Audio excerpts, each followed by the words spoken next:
सभी साथियों को मेरा नमो बुद्धाय, जय भीम, जय मूल निवासी। साथियों, पिछले वीडियो में हम लोगों ने प्रश्न छोड़ा था कि इतने बड़े स्तर का मजबूत सामाजिक संगठन और विचारधारा होने के बावजूद वामन मेश्राम साहब राजनीतिक क्षेत्र में प्रत्यक्ष रूप से क्यों नहीं जाते हैं। उन्होंने आखिर विभिन्न पार्टियों द्वारा राजनीति के क्षेत्र में आने के लिए जो प्रस्ताव दिया होगा या आग्रह किया होगा, उसे मेश्राम साहब ने ठुकरा दिया। कई कार्यकर्ताओं ने उन्हें प्रत्यक्ष रूप से राजनीति में शामिल होने की सलाह दी होगी, उस सलाह को भी मेश्राम साहब ने नहीं माना। तो आखिर क्यों? तो इस प्रश्न का जवाब हमें आज से 2500 साल पहले सिद्धार्थ गौतम और राजा बिंबिसार के बीच हुई बातचीत में मिलता है। होता यूं है कि रोहिणी नदी के पानी को लेकर शाक्यगण और कोलियगण के बीच में विवाद होता है। इस विवाद को सुलझाने के लिए शाक्यगण का सेनापति निर्णय लेता है कि रोहिणी नदी के पानी के विवाद को सुलझाने के लिए कोलियगण के साथ में युद्ध करना होगा। सिद्धार्थ गौतम इस युद्ध का विरोध करते हैं। तो विरोध करने पर शाक्यगण के सेनापति दंड स्वरूप सिद्धार्थ गौतम को देश निकाले का दंड देते हैं।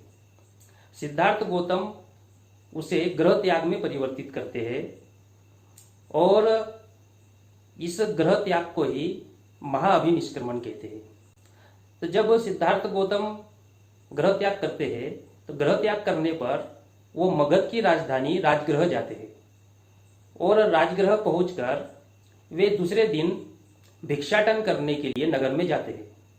तो जब वो नगर में जाते हैं तो नगर के लोगों को ये पता चलता है कि शाक्यगण के राजा के पुत्र सिद्धार्थ गौतम इन्होंने काषाय वस्त्र धारण करके सन्यासी का रूप ले लिया है। इस बात से लोगों को बहुत अचरज होता है, अचंभित होते हैं और इस कारण वो सिद्धार्थ गौतम के आसपास भीड़ लगाकर इकट्ठा हो जाते हैं।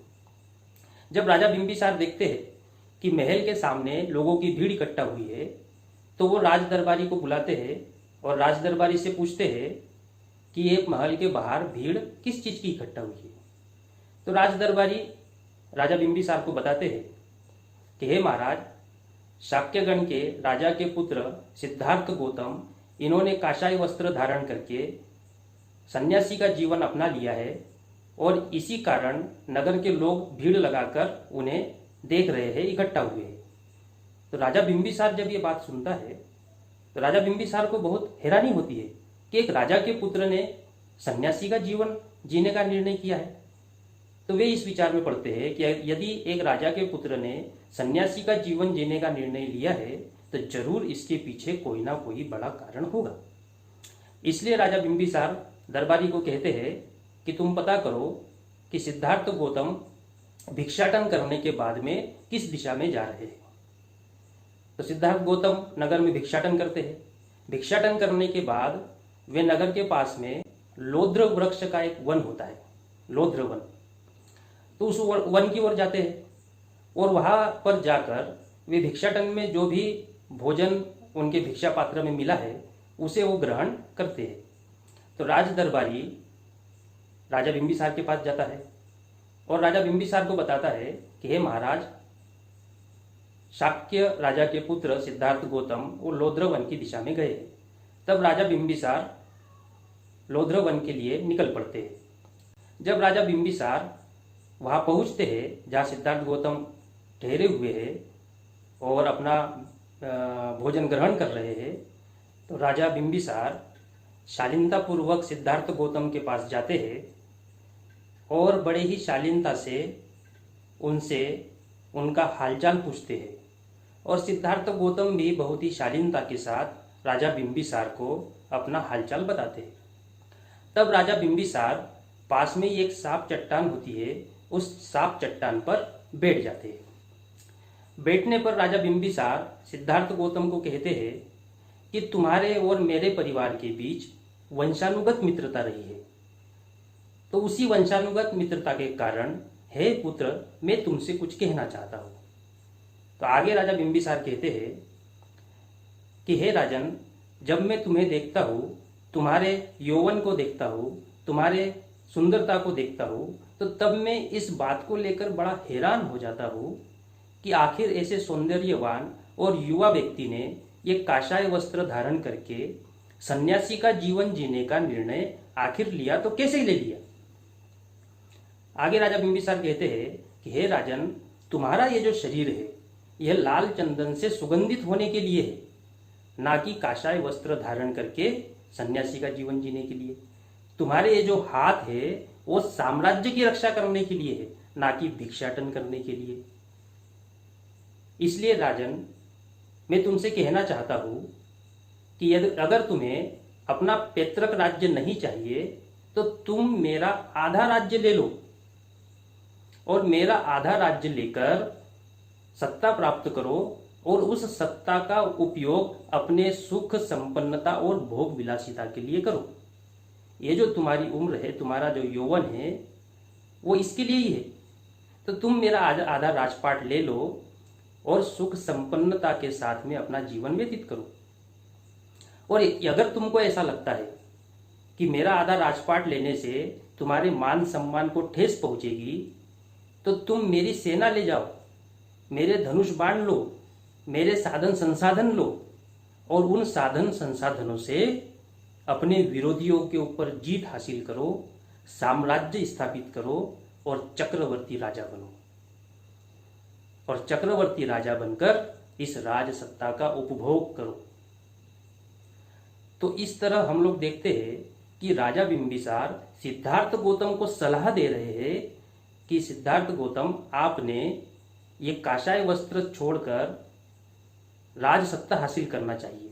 इसका मतलब यह है कि सामाजिक कार्यों को छोड़कर राज सत्ता यानी राजनीति में शामिल होना चाहिए, राजनीतिक जीवन जीना चाहिए। तो सामाजिक जीवन को छोड़कर राजनीतिक जीवन जीना चाहिए, ऐसी सलाह राजा बिंबिसार सिद्धार्थ गौतम को देते हैं। और केवल सलाह ही नहीं देते बल्कि वो उनके लिए दो विकल्प भी छोड़ते हैं कि या तो सिद्धार्थ गौतम आधा राज्य ले ले या तो सेना ले ले और इसके माध्यम से सत्ता हासिल कर ले और उस सत्ता का अपने सुख के लिए, अपनी संपन्नता के लिए और अपने भोग विलासिता के लिए उस सत्ता का उपयोग करे। तो इस तरह राजा बिंबिसार सलाह देते हैं। जब सिद्धार्थ गौतम इस बात को सुनते हैं, सुनने पर भी उनका मन विचलित नहीं होता है, वो शांत रहते हैं। अन्यथा आज के समय में अगर हमारे नेताओं को देखा जाए तो हमारे बहुजन समाज के नेता एक टिकट के लिए अपना सब कुछ देने को तैयार हो जाते हैं, अपना जमीन गिरवी रख देते हैं। लेकिन राजा बिंबिसार द्वारा सिद्धार्थ गौतम को राजपाट देने की बात की गई, राज सत्ता देने की बात की गई, उसके बावजूद सिद्धार्थ गौतम शांत रहते हैं, शालीनता पूर्वक सारी बात सुनते हैं और सुनने के बाद उसी शालीनता के साथ में राजा बिंबिसार को जवाब देते हैं। तो सिद्धार्थ गौतम कहते हैं कि हे राजन, आपने जो कुछ भी कहा वो आपके योग्य है और आपने जो मुझे सलाह दी वो मेरे प्रति आपका मित्रता का व्यवहार है, इस वजह से आपने सलाह दी। आप हमारे हित चिंतक हैं, इसलिए आपने मुझे सलाह दी। लेकिन उसी मित्रता का ध्यान रखते हुए मैं आपको जवाब देने का प्रयास करूंगा। तो सिद्धार्थ गौतम आगे कहते हैं कि हे राजन, जिस प्रकार राजा मंधाता हुए, राजा मंधाता ने महाद्वीप जीत लिए थे, उसने शुक्र का आधा राज्य भी ले लिया था और उसके राज्य में सोने की बारिश भी हुई थी। उसके बावजूद वो अपनी भोग विलासिता और सुख संपन्नता से कभी संतुष्ट नहीं हुआ। हे राजन, राजा नहुष हुए जिन्होंने बहुत बड़ा साम्राज्य का उपभोग किया था, उन्होंने महान ऋषियों से अपनी पालकी भी उठवाई थी, उसके बावजूद राजा नहुष संतुष्ट नहीं हुआ, वो अतृप्त ही रहा। आगे सिद्धार्थ गौतम कहते हैं कि हे राजन, जिस प्रकार से एक भूखा कुत्ता होता है, वो भूखा कुत्ता हड्डी को चूसता है, हड्डी को चूसने के बावजूद भी वो कभी संतुष्ट नहीं होता, उसी प्रकार एक लोभी व्यक्ति, मोह माया में फंसा व्यक्ति या भोग विलासिता में पड़ा हुआ व्यक्ति भी कभी संतुष्ट नहीं होता है। आगे सिद्धार्थ गौतम कहते हैं कि जिस प्रकार दीपक के चारों ओर कीट पतंगे घूमते हैं और उस दीपक की रोशनी के लालच में वो जल भुन जाते हैं, जिस प्रकार एक मछली वो मांस के लालच में लोहे का कांटा भी निगल लेती है, उसी प्रकार से एक लोभी व्यक्ति का विनाश होता है। इसलिए हे राजन, इस भोग विलासिता, लोभ और मोह माया में मुझे कहीं पर भी कोई सुख दिखाई नहीं देता है। आगे सिद्धार्थ गौतम कहते हैं कि साधारणतः ये कहा जाता है कि भोग विलासिता यह भोगने के लिए है, लेकिन जब इसका गहराई से अध्ययन किया जाए तो तब इसमें ऐसा कोई भी तथ्य नहीं मिलता है कि जिससे ये कहा जा सके कि भोग विलासिता यह सुख प्राप्त करने के लिए है। आगे सिद्धार्थ गौतम कहते हैं कि हे राजन, महंगे महंगे कपड़े पहनना, महंगी महंगी वस्तुएं लेना यह केवल दिखावा मात्र है, इसमें सुख प्राप्त करने जैसा कुछ भी नहीं है।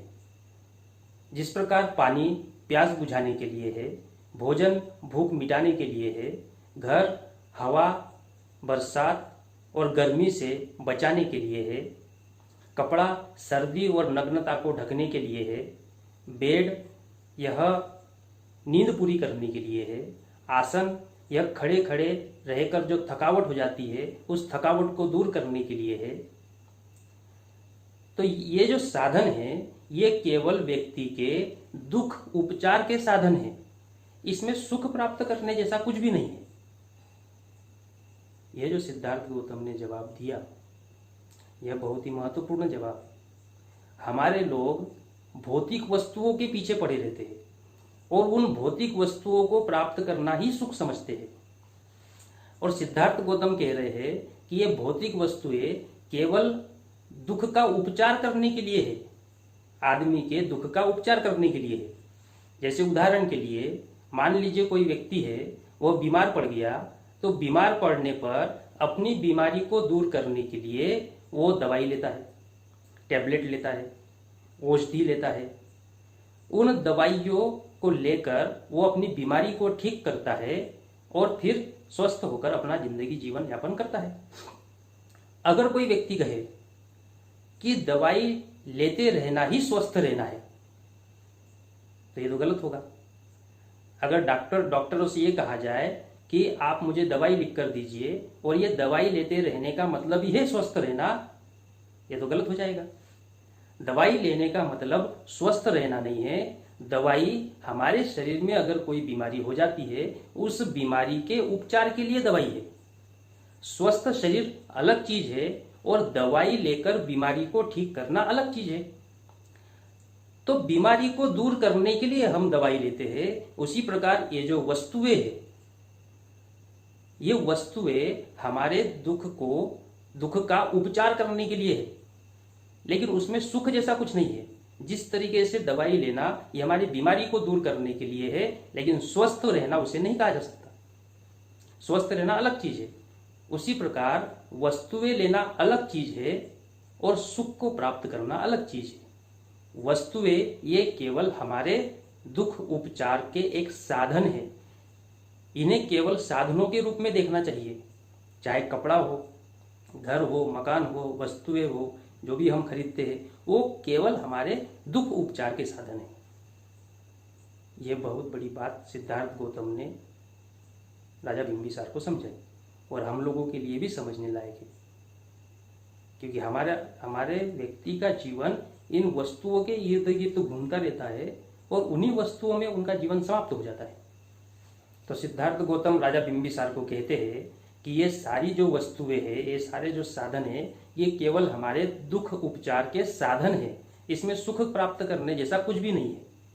तो जब कोई भी ऐसा बुद्धिमान व्यक्ति होगा जो ये जानता हो कि ये केवल दुख उपचार के साधन है, तो वो बुद्धिमान व्यक्ति इस लोभ, मोह, माया और भोग विलासिता के जकड़ में नहीं रहेगा, उससे जकड़ेगा नहीं। आगे सिद्धार्थ गौतम कहते हैं कि ये सारी वस्तुएं नश्वर है, ये आज नहीं तो कल समाप्त हो जाएगी, आज नहीं तो कल वो हमसे छीन। सिद्धार्थ गौतम ने राजा बिंबिसार को समझाते हुए कहा कि हे राजन, मान लीजिए कोई राजा है और उसने सारी पृथ्वी को जीत लिया है, सारी पृथ्वी का वो राजा है, फिर भी उसका निवास स्थान किसी एक शहर में ही होगा, उसका महल किसी एक शहर में ही होगा, और वह उस राजा को सोने के लिए उस महल के किसी एक कमरे की आवश्यकता होगी। तो आपको नहीं लगता कि उस महल के कमरे के बाहर जितने कमरे हैं वह दूसरे के उपयोग के लिए है? आपको नहीं लगता कि उस महल के बाहर जितना राज्य है वो सारा राज्य अन्य लोगों के उपयोग के लिए है? क्या आपको ऐसा नहीं लगता? तो हे राजन, किसी एक राजा को पहनने के लिए एक जोड़ी कपड़े, भूख मिटाने भर का भोजन, प्यास मिटाने भर का पानी, बैठने के लिए एक आसन और सोने के लिए एक बेड के अलावा राजा को और क्या चाहिए? बाकी जो सारी चीजें हैं, क्या वह केवल घमंड और दिखावे के लिए नहीं है? और यदि आपको ऐसा लगता है कि ये सारी चीजें संतोष प्राप्त करने के लिए है, सुख प्राप्त करने के लिए है, तो हे राजन, मैं आपसे कहना चाहता हूं कि मैं बिना साम्राज्य के भी संतुष्ट हूं। तो इस प्रकार सिद्धार्थ गौतम ने राजा बिंबिसार को जवाब दिया। इसी प्रकार मेश्राम साहब को भी उनके विरोधियों ने ऑफर दिया होगा कि मेश्राम साहब बताइए आपको क्या चाहिए? आप हमसे करोड़ों रुपया ले लीजिए, गाड़ी ले लीजिए, बंगला ले लीजिए, यदि कोई राजनीतिक पद चाहिए तो राजनीतिक पद ले लीजिए, लेकिन बदले में केवल एक शर्त है कि आप ये प्रचारक का जीवन छोड़ दीजिए और हमसे करोड़ों रुपया, राजनीतिक पद, गाड़ी बंगला लेकर अपने सुख और सुविधा के साथ, संपन्नता के साथ जीवन यापन करिए। लेकिन मेश्राम साहब ने इस ऑफर को ठुकरा दिया होगा।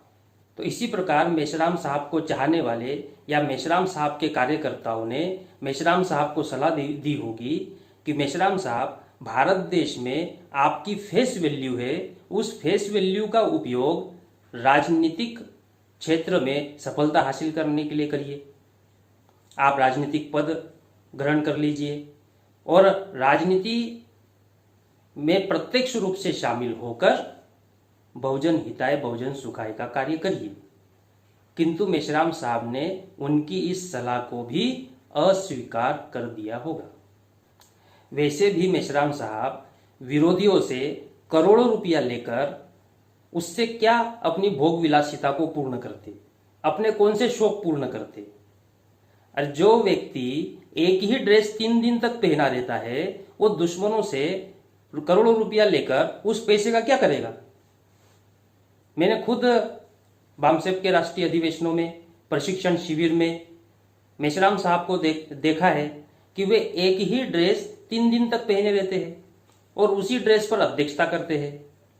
जब किसी ने उनसे ये पूछा कि मेश्राम साहब, आप एक ही ड्रेस 3 दिन तक क्यों पहने रहते हैं, इसे बदलती क्यों नहीं है? तो मेश्राम साहब ने बहुत ही सादगीपूर्ण जवाब दिया कि वह ड्रेस 3 दिन तक जब गंदा ही नहीं होता है तो बदलने की क्या आवश्यकता है? जब 3 दिन में वह ड्रेस गंदा हो जाता है तब मैं इस ड्रेस को बदल लेता हूं। तो जो आदमी 3 दिन तक अपना ड्रेस ही नहीं बदलता है, उस पर ही अध्यक्ष भाषण देता है, वो दुश्मनों से करोड़ों रुपया लेकर उसका क्या करेगा? वह रुपए तो उस व्यक्ति के लिए कागज के समान है। तो इस प्रकार मेश्राम साहब ने भी विरोधियों द्वारा जो ऑफर दिया होगा उसको ठुकरा दिया और अपने कार्यकर्ताओं द्वारा या हित चिंतकों द्वारा उनको सलाह दी होगी, उसको अस्वीकार कर दिया होगा। तो इस प्रकार सिद्धार्थ गौतम ने राजा बिंबिसार को लोभ, मोह, माया, भोग विलासिता इस पर समझाया या अपना जवाब दिया। तब राजा बिंबिसार ने सिद्धार्थ गौतम से प्रश्न पूछा कि हे राजन, फिर आप यह काषाय वस्त्र धारण करके क्या करना चाहते हैं? आप क्या करने के लिए यह काषाय वस्त्र धारण किए हैं? तब सिद्धार्थ गौतम ने राजा बिंबिसार को कहा कि मैं संसार में जो कलह है उस कलह से आहत हूं। ये जो समाज है, यह समाज दुखी है, निराश है। मैं उनके इस दुख को समाप्त करना चाहता हूं। दुख के मूल कारणों को खोजना चाहता हूं और उस दुख को मैं समाप्त करना चाहता हूं। और दुख को समाप्त करने के लिए यह राज्य तो क्या, अगर संपूर्ण पृथ्वी का राज्य भी मुझे दिया जाए तो मैं उसे ठोकर मार दूंगा, उसे ठुकरा दूंगा। इस प्रकार सिद्धार्थ गौतम ने राजा बिंबिसार को अपना जवाब दिया और जवाब देते हुए राजा बिंबिसार ने जो दो विकल्प सिद्धार्थ गौतम के सामने रखे थे कि या तो मुझसे आधा राजपाट ले लो या मेरी सेना ले लो और राजसत्ता हासिल करो, इस सलाह को सिद्धार्थ गौतम ने ठुकरा दिया। तो अब ऐसा ही कुछ वामन मेश्राम साहब के साथ भी हुआ होगा। मान लीजिए कि मेश्राम साहब से किसी राजनीतिक व्यक्ति ने चर्चा की होगी और कहा होगा कि आप हमसे करोड़ों रुपया ले लीजिए या तो आप राजनीतिक पद ले लीजिए। तो मेश्राम साहब ने कहा होगा कि आपका करोड़ों रुपया और राजनीतिक पद लेकर मैं क्या करूंगा, मैं तो अपने इस बहुजन समाज के दुख से आहत हूं। मेरे बहुजन समाज के ऊपर रोज अन्य अत्याचार होते हैं, हिंदू मुसलमान के नाम पर दंगे होते हैं, हिंसा होती है, इससे मैं आहत हूं और मैं अपने इस मूल निवासी बहुजन समाज को इन दुखों से दूर करने के लिए दृढ़ संकल्पित हूं। मेश्राम साहब ने एक जगह कहा भी है कि मैं ऐसा सोचता हूं कि मेरे जीवित रहते हुए ही मूल निवासी बहुजन समाज को आजादी मिल जाए। तो वामन मेश्राम साहब बहुजन समाज के दुखों से आहत है और उस दुख को समाप्त करने के लिए उन्होंने अपना संपूर्ण जीवन लगाया है। मैंने स्वयं देखा, हुआ यूं था कि बामसेब के हर साल राष्ट्रीय अधिवेशन होते हैं और किसी एक अधिवेशन में भूखमरी विषय चर्चा के लिए रखा गया। उस विषय पर मेश्राम साहब अध्यक्षता कर रहे थे और मेश्राम साहब ने अपने अध्यक्षीय भाषण में कहा कि नेशनल सैंपल सर्वे का रिपोर्ट है कि हमारे देश में 82 करोड़ लोग भूखमरी या अर्ध भूखमरी की कगार पर पहुंच गए हैं। तो उन्होंने आगे कहा कि हमारे लोग केवल इसलिए मर रहे हैं क्योंकि उन्हें भरपेट भोजन नहीं मिल रहा है। एक तरफ हमारे लोगों को भरपेट भोजन ना मिलने की वजह से वो मर रहे हैं और दूसरी तरफ हमारे देश का लाखों टन अनाज समुद्र में फेंक दिया जाता है। तो जब मैं ऐसा कह रहा हूं कि हमारे लोग भूखमरी से मर रहे हैं, तो ऐसा कहने में भी मुझे कितना कष्ट हो रहा है, इस बात को केवल मैं ही जान सकता हूं। तो अपने अध्यक्षीय भाषण में मेश्राम साहब ने ऐसा कहा। हो सकता है कुछ कार्यकर्ताओं ने इसे नोटिस किया हो सकता है कुछ कार्यकर्ताओं ने नहीं किया हो, लेकिन ये जो मेश्राम साहब ने कहा कि जब मैं भूखमरी के ऊपर बोलता हूं तो बोलते समय भी मुझे अंदर से कष्ट होता है, ये इस बात का सबूत है कि मेश्राम साहब बहुजन समाज के दुख से आहत है। और जो व्यक्ति जितना ज्यादा अपने समाज के दुखों से आहत होता है वो उतना ज्यादा समाज में काम करता है। मेश्राम साहब पिछले 44 वर्षों से समाज में कार्य कर रहे हैं, तो मूल निवासी बहुजन समाज को दुखों से मुक्त करने के लिए कार्य कर रहे हैं। तो साथियों, ऐसा व्यक्ति जिसने मूल निवासी बहुजन समाज के दुखों को दूर करने के लिए गृह त्याग किया हो और अपना संपूर्ण जीवन उन दुखों को दूर करने के कार्य में लगाया हो, वह व्यक्ति केवल एक राजनीतिक पद और कुछ पैसों के लिए अपने इस महान कार्य को नहीं छोड़ सकता। यह संभव नहीं है। इसलिए मेश्राम साहब को राजनीति में आने के बहुत ऑफर मिले होंगे, लेकिन मेश्राम साहब ने उन सभी ऑफर्स को ठुकरा दिया। यह हमारे पहले सवाल का जवाब था कि वामन मेश्राम साहब स्वयं विधायक, सांसद, मंत्री, मुख्यमंत्री या प्रधानमंत्री क्यों नहीं बनना चाहते हैं। ये पहले सवाल का जवाब जो मैंने उदाहरण के साथ और ऐतिहासिक तथ्यों के साथ बताने का प्रयास किया। आप सभी साथियों को मेरा नमो बुद्धाय, जय भीम, जय मूल निवासी।